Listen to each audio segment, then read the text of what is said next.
Hey there, fellow Narragator's.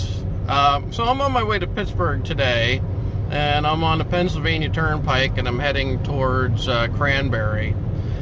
Well, 58 and 59 for a period of time after he left Crown Metal Products was brought up to Bencart Rigging, which is this place over here on the left that we're passing right now.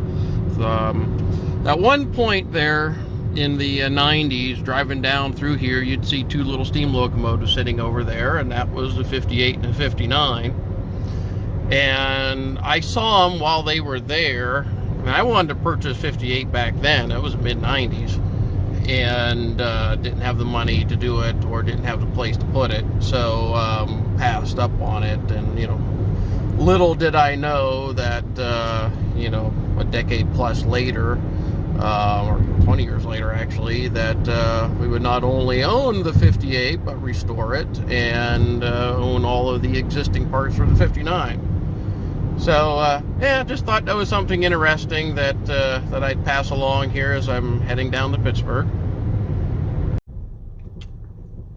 Well, we're here on Hot Metal Street in Pittsburgh, which used to be the middle of the J&L Pittsburgh Works South Side. The hot metal bridge ahead of us is where the Monongahela Connecting came across the river, and everything on the left-hand side would have been the old open hearth, the blooming mill, the polishing mills, and all of this would have been the domain of the 23-inch gauge railroad. So we are exactly where 58 and her sisters would have operated in her years in service. So coming right down through here, where the grass is, that covers the tunnel, or CSX.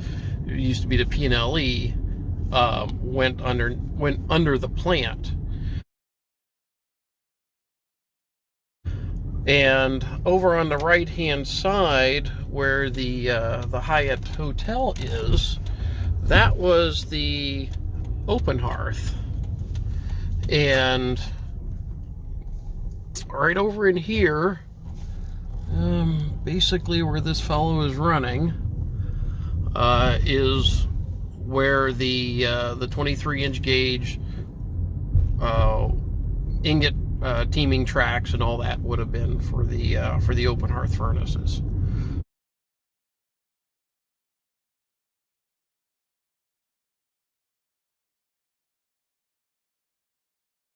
So we are exactly where the 2-foot gauge was originally at. Basically, there's nothing left from the steel mill days here. I think they had a few ingots that they found that had been buried. I think they put them on display somewhere. I don't know exactly where they're at. I think they're right down here around the bend. But yeah, basically this is this was the Pittsburgh Works. Of course, there's a lot of things have changed here.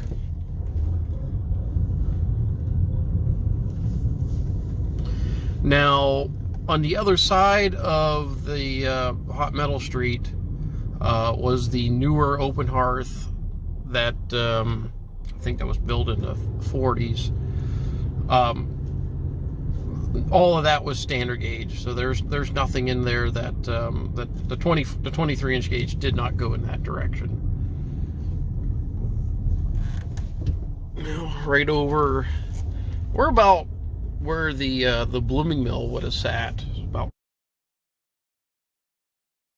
right here. And as we head closer to Carson Street, that's where the polishing mill and much of the older parts of the plant were back in there.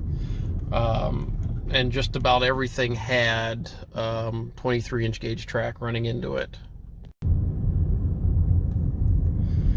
All right, so now that we're leaving the South Side Works, I'm going to see if I can get over to Lawrenceville to find the HK Porter plant, and we'll take a look and see what's there. All right, well, here we are in Lawrenceville. This looking into what used to be the HK Porter plant.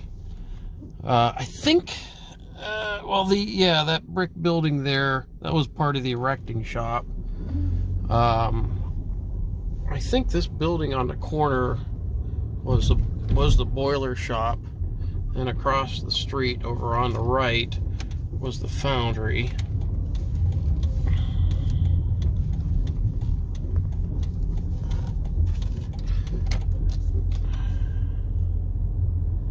So most of the buildings are still here. As a matter of fact, well, let me take a look in there. As a matter of fact, of all the major locomotive builders, this is the only one that has the most buildings that still survive. Since the Alco, Baldwin, Lima plants are all pretty much gone, this is all that we have left is the Porter plant.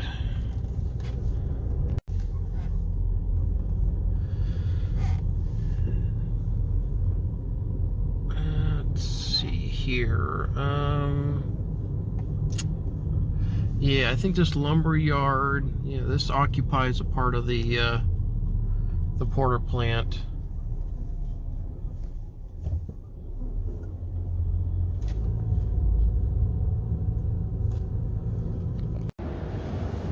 All right, here we are on the back side of the HK Porter plant. The large building here was the erecting shop. So in the Porter catalogs, you'll see photos of locomotives in there being put together and ready to ship out. That's that building. There are also some photos showing this door and narrow gauge locomotives on flat cars sitting right here.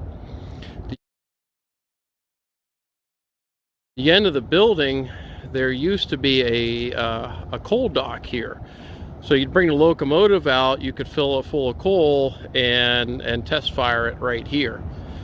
And there was a siding that came off onto the Pennsylvania Railroad. This is now the Allegheny Valley. And then this is where the locomotives would be shipped out. So yeah, just about all the plants still here, which is amazing.